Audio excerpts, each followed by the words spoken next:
Hi everyone, my name is Vinit Bharti. I am CMA qualified along with BCom Honors and have teaching experience of 2.5 years.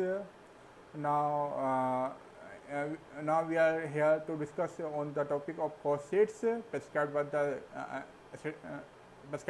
our institute. So why it is important to our organization and why it is in our syllabus. Basically, cost sheets is the detailed analysis of cost of various departments, which makes the management to think upon and frame policies on the basis of that, and why we prepare these sheets. So अगर आप market में देखें बहुत सारी कंपनियां revenue पे focus करती है। रिवेन्यू और मेरी रिवेन्यू इतनी है तो मैं उससे ज़्यादा बड़ी हूँ, उससे ज़्यादा अच्छी हूँ। But in real scenario the company who has maximum profit will be the gainer. अच्छा, अब यहाँ पे एक सवाल आता है कि प्रॉफिट कैसे मैक्सिमाइज करें। तो प्रॉफिट मैक्सिमाइज करने के दो तरीके, या आप सेल्स प्राइस बढ़ा दो या आप कॉस्ट घटा दो। अगर आप सेल्स प्राइस बढ़ाओगे तो क्या होगा मार्केट में, आपके कस्टमर लॉस खो जाएंगे। कस्टमर आपके कस्टमर कोई और ब्रांड में स्विच कर जाएंगे, जिसके कारण आप मार्केट से खो दोगे, अपनी पोजीशन खो दोगे और रिजल्ट आपकी company shut down wound up हो जाएगी ना। अगर हम प्रॉफिट मैक्सिमाइज करते हैं, अब अच्छा प्रॉफिट मैक्सिमाइज कैसे करें, तो उसमें दो तरीके हैं। एक तो है आपका कॉस्ट कंट्रोल और एक हफ्ता है कॉस्ट रिडक्शन। तो कॉस्ट कंट्रोल कैसे परफॉर्म किया जाता है, हम क्या करते हैं, हम बजट प्रिपेयर करते हैं in advance with expectation of scenario कि हाँ ये आएगा with respect to the policy of the company, government and market. हमने बजट प्रिपेयर किया और जब वो साल आया तो हमने एक्चुअल से कंपेयर किया, ठीक है। और हमें पता चला कि कुछ वेरिएंसेस हैं जो कि हम उसको कम कर सकते हैं। तो डेट्स ए कॉस्ट कंट्रोल। अच्छा, अब कॉस्ट रिडक्शन क्या होते हैं। कॉस्ट रिडक्शन होते हैं, आप कॉस्ट को रिड्यूस तो कर रहे हो लेकिन आप प्रोडक्ट की क्वालिटी से कंप्रोमाइज़ नहीं कर रहे हो। आप प्रोडक्ट की क्वालिटी से कंप्रोमाइज़ कर दिए ना कि आपका वो कॉस्ट रिडक्शन बेकार हो गया, क्योंकि ultimately customer is the king. चलो अब आगे बढ़ते हैं कि कॉस्ट शीट की परफॉर्मेंस क्या होती है। तो कॉस्ट शीट की परफॉर्मेंस डिपेंड करती है और वेरी करती है from organization to organization structure. But right now we are discussing only two proforma. First one is summary one and the next is detail one. Cost sheets comprise of 4 elements: prime costs, factory costs, administrative cost and selling and distribution cost. Prime cost includes direct costs. Direct costs, whether it is material, labor or any other direct costs. अच्छा, ये direct cost वो cost होते हैं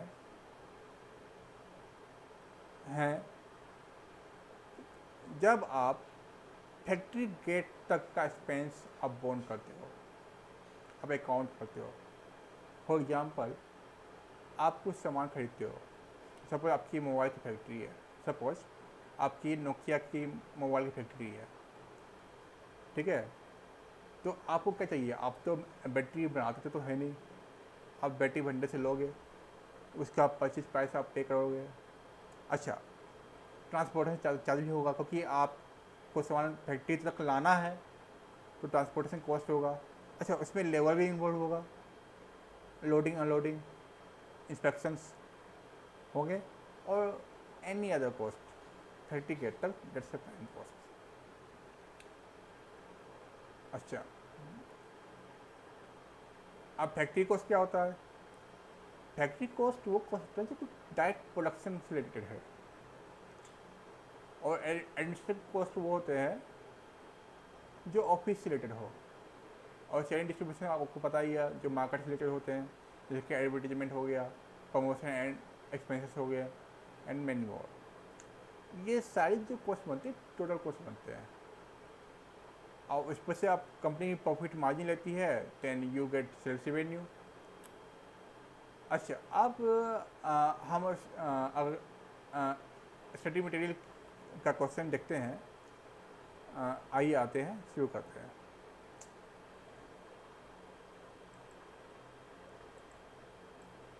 तो अगर हम study material की बात करें, एक कंपनी है, ठीक है, एक प्रोसेस है, एक प्रोसेस इंजीनियरिंग कंपनी है,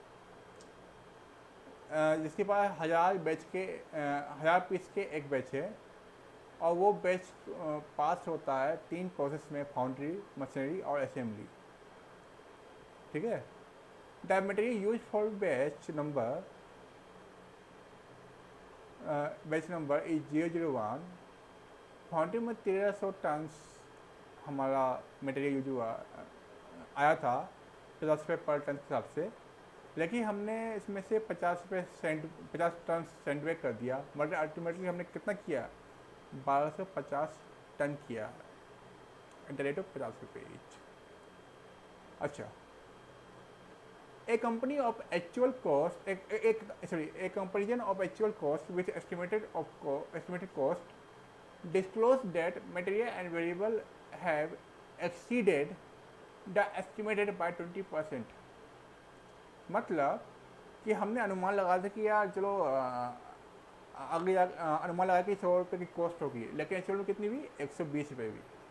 यू आर पार्ट, हमने अनुमान लगा था 100 रुपये का, लेकिन हमने क्या हुआ कि हमें 20% राइज देखने को मिला, मतलब 120 एक्चुअल हुआ।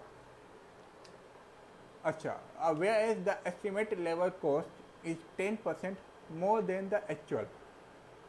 अच्छा, जो एक्चुअल कॉस्ट हुआ, ठीक है, जो हमने अनुमान लगाया था, तो कहने के बाद जो एक्चुअल कॉस्ट हुआ उससे 10% हमने ज़्यादा अनुमान लगाया था। ठीक, कोई दिक्कत यहाँ तक? Now solve the variance with respect to the estimates. ठीक है, now we perform the solution here. So we have direct material of 1300 tons. How much tons is it? 1300 tons, all rupees 15 each, 50 each, come to 65,000।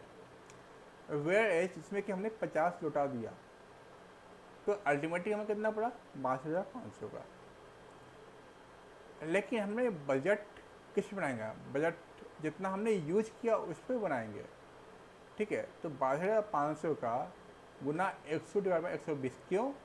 क्योंकि जो हमने अनुमानित किया था ना, उसे 20% ज़्यादा एक्चुअल में हुआ है, तो उसको बजट बनाने के लिए 100 इंटू 100 बाई 120 करेंगे। कोई दिक्कत? और फिर उसके बाद हम वेरिएंस निकालने के लिए हम करेंगे एक्चुअल माइनस बजट डेस एडवर्स। क्यों एडवर्स क्यों आया? क्योंकि हमने प्लानिंग कम की थी और एक्चुअल ज़्यादा हो गया। आप समझ रहे हैं?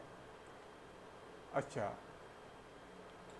अब डायरेक्ट लेबर क्या बोल रहा है? डायरेक्ट लेबर बोल रहा था कि डायरेक्ट लेबर बल्कि जो हमने एक्चुअल किया वो उससे हमने 10% ज़्यादा हमने अनुमान लगाया था।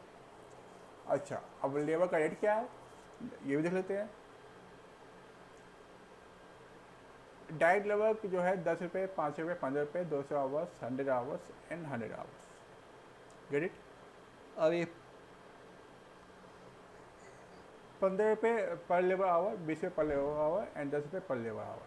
ठीक है, ओवरहेड्स। ओके, अब आते हैं क्वान्टिटी 200 रुपये कि हमने एक्चुअल में जो किया उससे हमने 10% ज़्यादा अनुमान दिया, तो हमने कितना किया, 2200 किया, 2000 इंटू 110%, उसी तरह 500 गुना 110% and 1500 Guna 110%, you get 4400 budget and 4000 as actual. After differencing the budget minus actual, we get 400 as a favorable. अच्छा, टोटल प्राइम कॉस्ट क्या था? Direct material cost plus direct labour cost, और कोई कॉस्ट तो दिया हुआ तो है नहीं, any other cost, direct cost. तो टोटल प्राइम कॉस्ट हुआ A plus B that's 62,500 plus 4,000 that's 66,500. अच्छा, उसी तरह बजट भी होगा, तो बजट भी जोड़ेंगे 52,083 प्लस 4400 56,483. ठीक है, हमारा प्राइम कॉस्ट आ गया. ठीक है, अब फैक्ट्री ओवरहेड निकालते हैं. अब क्या हुआ था कि फैक्ट्री ओवरहेड ऐसे बोल रहा था कि जो हमने अनुमानित किया था उससे 20% ज़्यादा लग गया. गौर से सुनिएगा, हम ओवरहेड की बात कर रहे हैं, तो ओवरहेड की बात कर, तो ये यहाँ पे हो गया. अब यहाँ पे देखिए, and overhead have exceeded estimates by 20%, है ना, आते हैं. ठीक है, तो हम बजट लगा दिए. फिर हमसे जब हमने फैक्ट्री ओवरहेड को जोड़ा तो आ गया फैक्ट्री कॉस्ट, और हमने इससे कॉस्ट पर यूनिट निकाल लिया. यहाँ तक कोई डाउट? क्योंकि एक बैच में 1000 यूनिट है ना, हमें कॉस्ट पर यूनिट निकालना है.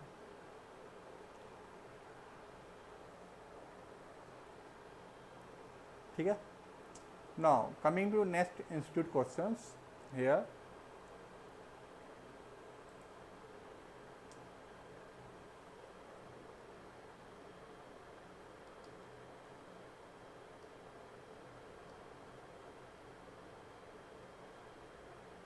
अच्छा, X limited provide you the following figure for the year 2011-12. Direct material 3,20,000, direct wages 8 lakh, production overhead 25% variable, इसका मतलब 75% फिक्स्ड है, 4,80,000.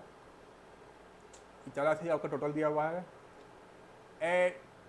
एडमिनिस्ट्रेशन ओवरहेड 75% फिक्स्ड 1,60,000, मतलब इसमें 25% वेरिएबल है. इसमें भी selling and distribution overhead 2/3 fixed, मतलब 1/3 वेरिएबल है, मतलब 80,000 आपका वेरिएबल हो गया और 1,60,000 आपका फिक्स्ड हो गया. सेल्स हमारा 125 रुपये पर यूनिट है, 25 लाख रुपये. हमारे पास कुछ एडिशनल इन्फॉर्मेशन भी दिए हुए हैं. अब एडिशनल इन्फॉर्मेशन में क्या है देखते हैं, आइए. Output and sales quantity will increase by 20%. अच्छा, हमने 20% ज़्यादा बेच दिया. बैंक में एडिशनल एडवर्टीजमेंट एक्सपेंसेस ऑफ 45,200. तो ये बताइए, एडवर्टीजमेंट किसका पार्ट बनेगा? सेलिंग एंड डिस्ट्रीब्यूशन का पार्ट बनेगा, right. Material price will go up bye 10%. Okay, तो आप ये बताइए 10% किसे बढ़ेगा? ये ओवरऑल पे बढ़ेगा डायरेक्ट मटेरियल पे, या फिर जो हमने 20% जो एक्सेस किया है उस पर बढ़ेगा? क्योंकि यहाँ पे क्वेश्चन पे मेंशन नहीं है, वी एज्यूम कि शुरू से बढ़ेगा. अगर यहाँ पे सेलिब्रेट होता तो हम जो 20% एक्सेस है उस पर करते. अगर ये बोलता कि on the excess of 20% material will be raise by 10%, तो जो 10% इंक्रीज है हम रिमेनिंग 20% भी लगाते हैं, अन्यथा हम 10% पूरे पर लगाएंगे.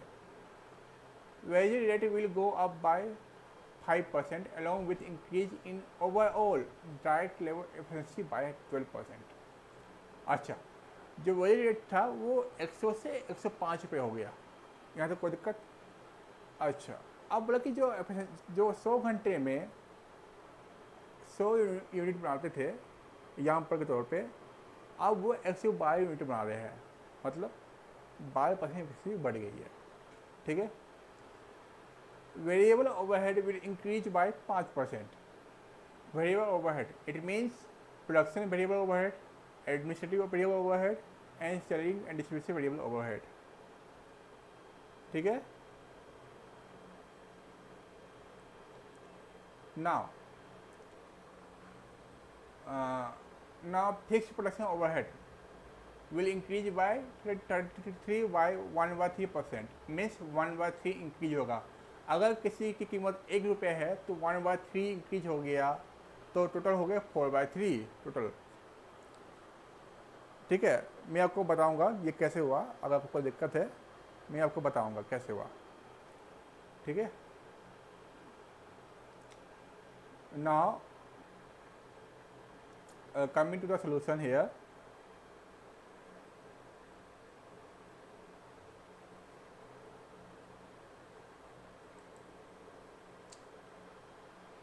डायरेक्ट मैंने 3,20,000 फॉर 20,000 यूनिट्स एंड 24,000 यूनिट्स, जो कि 120% है। 20% हमारा बढ़ा है।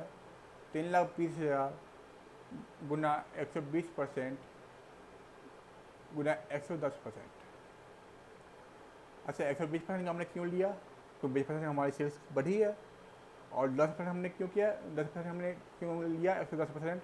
वो क्योंकि 110% हमारा प्राइस बढ़ा है। डायरेक्ट वेज 8 लाख है। 8 लाख का 105%, क्योंकि वेज हमारा 100 से 105 रुपये हो गया था। ठीक है। इनटू, अच्छा एफिशिएंसी बढ़ी थी, 100 से 112 हो गई थी। ठीक है, तो हमने एफिशिएंसी निकाल लिया। ठीक है, तो ये जो हमने निकाला ये किसका निकाला? ये 20,000 यूनिट्स का निकाला। ठीक है, जो 7,50,000 आया वो 20,000 यूनिट्स का आया। तो अब मुझे ये बताओ 24,000 यूनिट कितना आएगा? तो 7,50,000 इंटू 120 डिवाइड बाई 100, कोई दिक्कत नहीं आता। आगे 9 lakh. Then we add direct material and direct wage, then we get prime cost 11,20,000 and 13,22,400। ठीक है। Now we come to the production cost. Production overhead, we have 25% variable and 75% fixed. As per the question, 4,80,000 is the total production cost. तो 4,80,000 का 25% कितना हो गया? 1,20,000 और remaining 3,60,000 ये fixed. अच्छा, अब इसने ये बोला है कि मटेरियल हमारा बढ़ा 20%, मटेरियल हमारा बढ़ा और वेरिएबल भी बढ़ा 5% से, जहाँ का वेरिएबल बढ़ा है 5% से। तो 1,20,000 जो कि 20,000 यूनिट पे था, तो 1,20,000 का 105%, क्योंकि 100 था अब 105 हो गया ना, 105% गुना 120%। क्यों 120%? क्यों? क्योंकि हम 20,000 ले रहे हैं, समझ रहे हो? तो 20,000 120% तुम्हारा 24,000 तो आ ही गया units. You are getting the point. तो 1,51,200। अच्छा, अब 3,60,000 है। अब क्योंकि उसमें बाकी 1/3 बढ़ गया है, इट मीन्स अगर किसी की पी जो हमारा 1 है तो P1 क्या होगा? 1 ब्रैकेट में 1 प्लस 1/3 4/3, तो 3,60,000 गुना 4/3। अच्छा, हमने 120 क्यों नहीं किया? 120% क्यों नहीं किया?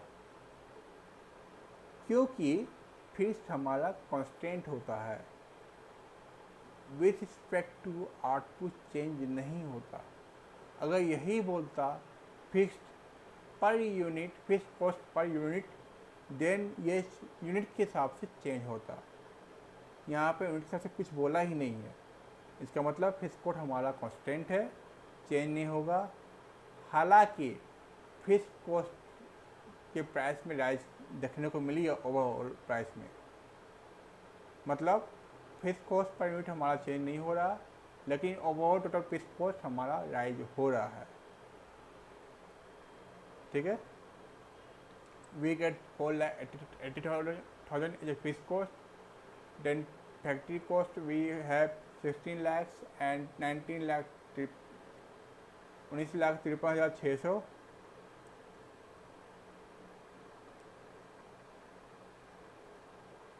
Then we come to the administrative overheads. इसमें क्वेश्चन में ये मेंशन था कि 75% फिक्स्ड है, मतलब 25% वेरिएबल है। तो 2,40,000 का 1,60,000 का 25% हो गया 40,000। अगर आप देखें, अगर 1,60,000 का 25% हो गया 40,000, ठीक। और 75% फिक्स है 1,20,000। अब क्योंकि वेरिएबल का नेचर ये है कि वेरिएबल क्वांटिटी के हिसाब से चेंज होता है, और क्वेश्चन में ये भी बोला गया है कि वेरिएबल की प्राइस 5% से राइज हुई है। तो 40,000 गुना 105% गुना 120% आप 50,400। फिक्स कॉस्ट चेंज क्यों नहीं हुआ? क्योंकि वहाँ पे सिर्फ ये मेंशन किया गया था कि सिर्फ प्रोडक्शन ओवरहेड का चेंज होगा, नॉट एडमिनिस्ट्रेटिव ओवरहेड का चेंज होगा, इसलिए फिक्स कॉस्ट हमारा सेम है। कोई दिक्कत यहाँ तक? We get cost of production, ठीक है। Now coming to selling and distribution overhead, जो कि 2,40,000 की कॉस्ट थी ऑन द 20,000 यूनिट्स। उसमें ये बोला गया था कि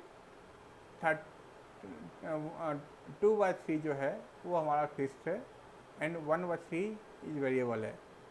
तो यहाँ पर 2,40,000 है हमारा, तो 2/3 हमारा फिक्स्ड है, मतलब 1,60,000 हमारा फिक्स्ड है और 80,000 हमारा वेरिएबल है, ठीक है। अब क्योंकि वेरिएबल है, आउटपुट के हिसाब से चेंज होगा ही, और वेरिएबल 5% राइज भी हो रहा है, तो 1,08,000 अल्टीमेटली आया।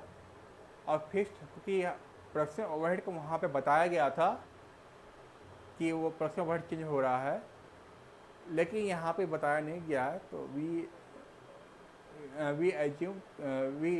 Assume that fixed cost will be same.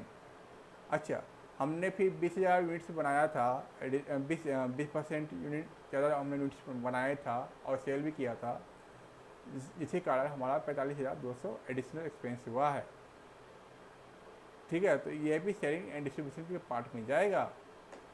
तो ओवरऑल अगर टोटल कॉस्ट की मैं बात करूं, ठीक है, तो 20 लाख आया 20,000 यूनिट्स पे और 24,30,000 आया 24,000 यूनिट्स पे।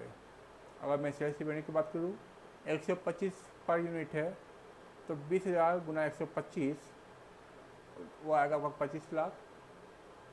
आपके सेलिंग प्राइस 24,000 इंटू 125 तो आपकी आ गई 30 लाख सेलिंग रिवेन्यू या सेल्स रिवेन्यू कर सकते हो आप।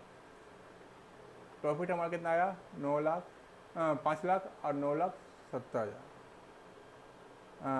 आज के लिए इतना ही, आगे नेक्स्ट क्लास में हम करेंगे। Thank you everyone, thank you.